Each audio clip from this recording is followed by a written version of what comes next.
It's important that as we live out our days, we grow in knowledge. It's always a mistake to partake in customs and celebrations that we do not know the history of. Embracing traditions that we do not know the history of can often lead us in celebrating false deities and make us out to be hypocrites to what we truly believe.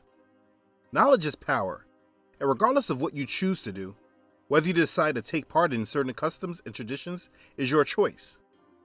My purpose in these subjects is to fill the gap where our education system seems to drop the ball. I will give you the background history of traditions that many of us blindly accept without really understanding. One of these traditions is Valentine's Day. For most people today, Valentine's Day is just regarded as a secular, commercial day of love.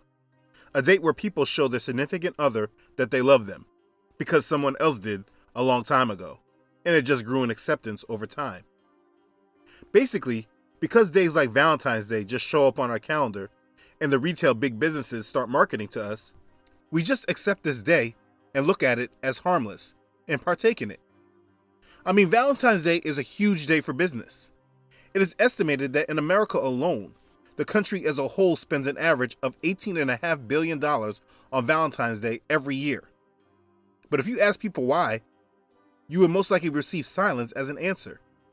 Everyone knows that we celebrate love on Valentine's Day, but most people don't know exactly why we do and why it's even called Valentine's Day. So I think that's something that we should correct. Let's examine it. Let's begin. So where did Valentine's Day come from? Many people think that it's just one of those American holidays that we just partake in. It's just something that we as Americans do. But the celebration of Valentine's Day is not American. Others like to believe that it is a Christian holiday because it was named after a Christian saint by the Roman Catholic Church. But the truth is that Valentine's Day was made by the Roman Catholic Church to Christianize the pagan celebration of Lupercalia. Lupercalia was one of the most ancient Roman festivals, which was celebrated every year in honor of Lupercus, the god of fertility, also known as the god Faunus. This festival, which celebrated the coming of spring, included fertility rites, orgies, fornication, sex with minors, drunkenness, and other activities like the pairing off of women with men by lottery. Lupercalia was a fertility festival dedicated to Faunus, as well as to the founders of Rome, Romulus and Remus. During this time, the winter solstice is long gone, and the pagans are now seeing that the days are getting gradually longer. This was one of the most important fertility festivals for pagans.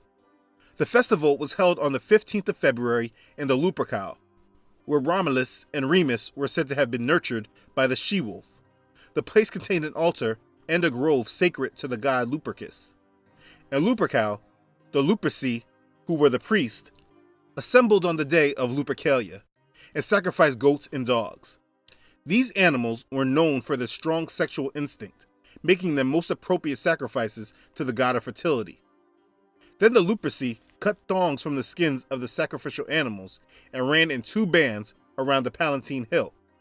They would whip any woman who came near them. A blow from the thong was supposed to make a woman fertile. It's said that young women would actually line up for the men to hit them. Now, if you just dig a little deeper, you can understand further what is being celebrated. Lupercalia is believed to be connected to the ancient Greek festival of Arcadian Lycaea and the worship of Pan. Lupercalia is the Roman form of worship of the Greek god Pan. Pan can be traced to the sun god Baal. He is the horned god.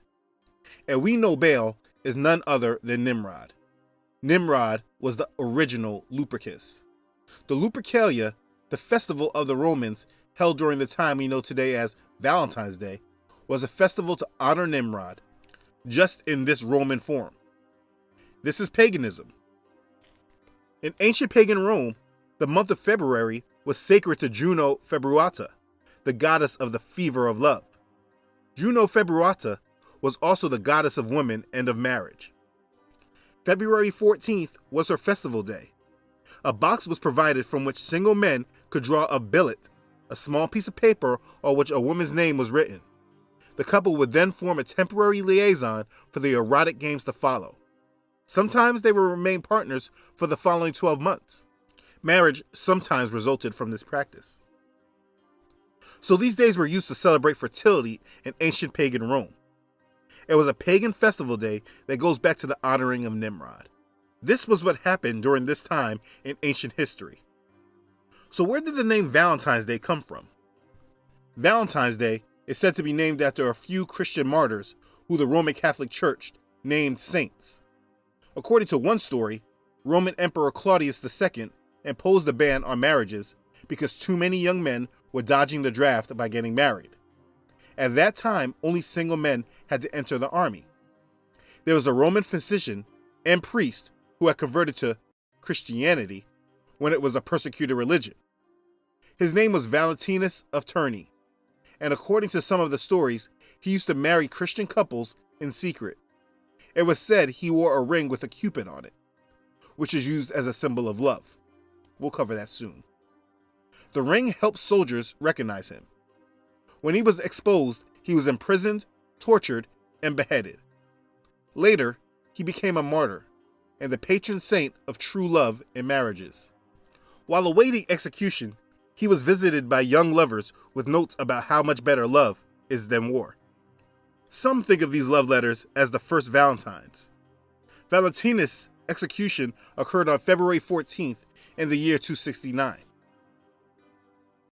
Later on, after Rome adopted Christianity and the Roman Empire fell, and the Holy Roman Empire began, the Roman Catholic Church made changes. The church was opposed to this display of open eroticism and sensuality that occurred during Lupercalia. In the 5th century, Pope Gelasius declared February 14th a holy day in honor of Valentinus, instead of the pagan god Lupercus. As with most non-biblical customs found in the church today, Lupercalia was simply given a Christian-sounding name and adopted into the Universal Catholic Church. They adopted some of the pagan celebrations during Lupercalia to reflect Christian beliefs. For example, as part of the Juno Feberata ritual, instead of pulling girls' names from boxes, both boys and girls chose the names of martyred saints from a box. They were expected to emulate the life of the saint whose name they had drawn. And this is where we get Valentine's Day from. It was a rebranding of a pagan festival worshiping fertility. They did this to make it easy on the pagan converts who were coming into their new popular Christianity. These pagans were unwilling to give up their satanic pagan rituals. So instead of putting a halt to the growing paganism of the church, the Romans took the approach of blend and incorporate. But changing the name of a pagan ritual doesn't change the fact that it is still a pagan ritual. So this is where Valentine's Day comes from. It is completely pagan. During the Middle Ages, it began to be incorporated with love. And that's where much of what we know of it today comes from. But let's look at some of the symbols that are used today with Valentine's Day. The red rose. You think this flower was just chosen because it is beautiful? Not at all. Venus was the Roman goddess of beauty, love, fertility, and sexual immorality, such as prostitution. She was the Roman equivalent to the Greek goddess Aphrodite. Venus is the mother of Cupid. Her favorite flower was the red rose, which then associated the red rose with love. Because Valentine's Day became associated with love, in honor of the pagan goddess Venus, or Aphrodite, the goddess of love, red roses became synonymous with Valentine's Day. Just remember, if you look up most customs of today, you will often find a pagan god in connection with it. Does this mean it's pagan to love a red rose? Obviously not, but you should know why it is connected with Valentine's Day. Buying red roses for your loved one does not make you a pagan. I want to make that clear. Cupid. Most people don't know this because he's often portrayed as a little baby boy. But Cupid is a pagan god.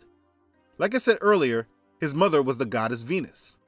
He is the counterpart of the Greek god Eros. According to the myth, Cupid was the son of Mercury and Venus. Mercury being the winged messenger of the gods, and Venus, the goddess of love and beauty. Cupid often appeared as a winged infant carrying a bow and a quiver of arrows. Legend has it that Cupid shoots magical gold-tipped arrows at both gods and humans. By piercing their heart with an arrow, he causes individuals to fall deeply in love. This is why you always see a heart with an arrow. It's a representation of the pagan god Cupid. He is portrayed today as a little cute, chubby cherub with a bow and arrow, ready to shoot people and infect them with pangs of love. But he is an ancient pagan god. He is not just a little cute baby with an arrow. When you reference anything with him, you are participating in pagan beliefs. This is why he is associated with Valentine's Day, because it is a pagan holiday. Now, just the lustful nature of Valentine's Day as a whole is according to the pagan ritual of fertility. This is the time where people would gather their lovers for the year. This is not a day to get caught up in. Everything surrounding this day is pagan. It was then rebranded as a Christian holiday, and today it is looked at as secular, but it is not so. Anytime you have holidays that are connected with pagan gods, if you're a believer in Yahshua, you must completely abstain from them. Today, it is marketed as a day of love, but it is completely, again, a pagan holiday. Many of its customs and practices have changed and evolved over time. But at the heart, it's all about pagans and their gods, a way of celebrating them. It goes back to Nimrod. It's very easy to get lost in the crowd and just partake in it, because that's what the majority is doing. Because they make it seem as if it's secular and does not have any deity attached to it. It's just about love and fun. But a simple understanding of Cupid clearly shows that that's not true. For a believer in Yahshua, we are called to be set apart from the world, not following the crowd. We are not to be of this world. Jeremiah chapter 10 verse 2 says, "Do not learn the way of the Gentiles. We are to learn the ways of our Father." We should not follow pagan activities just because the world makes it easier for us to do so. The Apostle Paul tells us in Colossians chapter 2 verse 8, "See to it that no one makes a prey of you through philosophy and empty deceit, according to the tradition of men, according to the elementary matters of the world, and not according to Messiah." We must protect ourselves from the ways of this world. Valentine's Day is not a major day, but it still is a pagan holiday. It's easy to overlook. Listen, if you want to set aside a day to tell your husband or wife that you love them, pick another day and time to do this. You do not need to celebrate with the world. If the world tells you that February 14th is the day you are required to show your wife or your husband how you love them, make sure you don't. Remember, you are not of this world. It is a pagan holiday, and as we are all trying to strengthen our relationship with the Father, when we remove our association with these practices, we will see our relationships grow. I made this video to briefly clear it up for those that were not really sure about Valentine's Day. I want you to clearly know it is rooted in paganism, and as believers, we must remove ourselves from these pagan traditions. John chapter 8 verse 32 says, "And you shall know the truth, and the truth shall make you free." You now know truth about the day. Nothing really exciting in it, except that it's proven that the day was born from worshiping pagan gods. Be set apart from this world and be transformed. Love who you love every day. Live your life more through conviction of the Holy Spirit, rather than living through conformity to the ways and traditions of this world. I speak about not being of this world often. I have a link to the verses on my website. I made a video about it as well. Learn more about being set apart and not being of this world. Nothing is harmless. Beware of these traditions of men. Being a follower of the Messiah is being set apart. So please, set yourself apart today. Okay, thanks again for watching. If this has blessed you, please make sure to like it and share it.